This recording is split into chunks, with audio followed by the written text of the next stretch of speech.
Abefeso essula 6.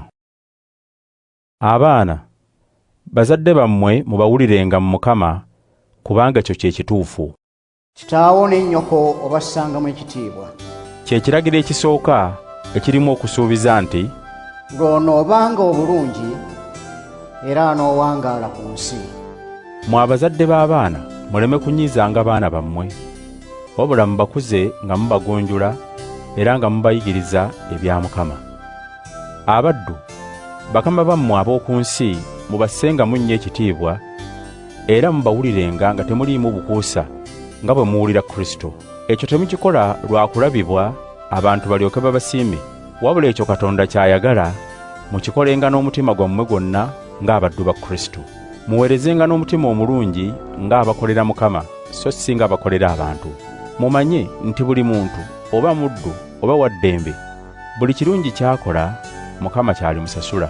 Nammwe bakama b'abaddu muyisenga bwe mutyo abaddu bammwe mu mwoyo gwe gumu nga temubatiisa. Mumanye nti Mukama waabwe era owammwe ali mu ggulu, era yeetasosola mu bantu. Eky'enkomerero, mube bagumu mu Mukama waffe, munywezebwe obuyinza bw'amaanyi ge. Mukozesenga ebyokulwanyisa byonna ebya Katonda, mulyoke musobole okuziyiza enkwe za Setaani. Tetulwanyisa bantu buntu, wabula tulwanyisa amagye g'emyoyo emibi egy'omu bbanga, egy'abakungu, egy'ab'obuyinza, n'egy'abafuzi ab'omu nsi eno ey'ekizikiza. N'olwekyo mukwatenga ebyokulwanyisa byonna ebya Katonda, musobole okuguma ku lunaku olw'akabi, era bwe mulimala okukola byonna, mulyoke musigale nga muli bagumu. Kale muyimirire nga mwenywezezza, ng'amazima lwe lukoba lwe mwesibye mu kiwato kyammwe, ate ng'okukola ebituufu kye kyambalo kyammwe eky'ekyuma eky'omu kifuba. Okwetegeka kwammwe kubabeererenga engatto mu bigere byammwe, nga mugenda okulangirira amawulire amalungi agaleeta emirembe.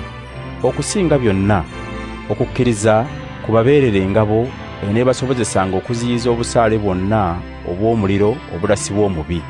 Era mwetikkire obulokozi nga y'enkuufiira yammwe eŋŋumu, mukwate n'ekitala eky'omwoyo ky'ekigambo kya Katonda. Bulijjo musabenga Katonda nga mumwegayirira abayambe. Mumusabenga nga mwoyo bw'ana baluŋŋamyanga. Ekyo mukikolenga nga temuterebuka, musabirenga abantu ba Katonda bonna. Nange munsabire, bwe nnaabanga njogera, mpeebwe eby'okwogera era mbyogere n'obuvumu, nga mmanyisa abantu ekyama ky'amawulire amalungi. Ndi mubaka w'amawulire ago amalungi, newankubadde nga ndi mu kkomera. Munsabire mbe n'obuvumu mu kugamanyisa abantu nga bwe kinsaanira.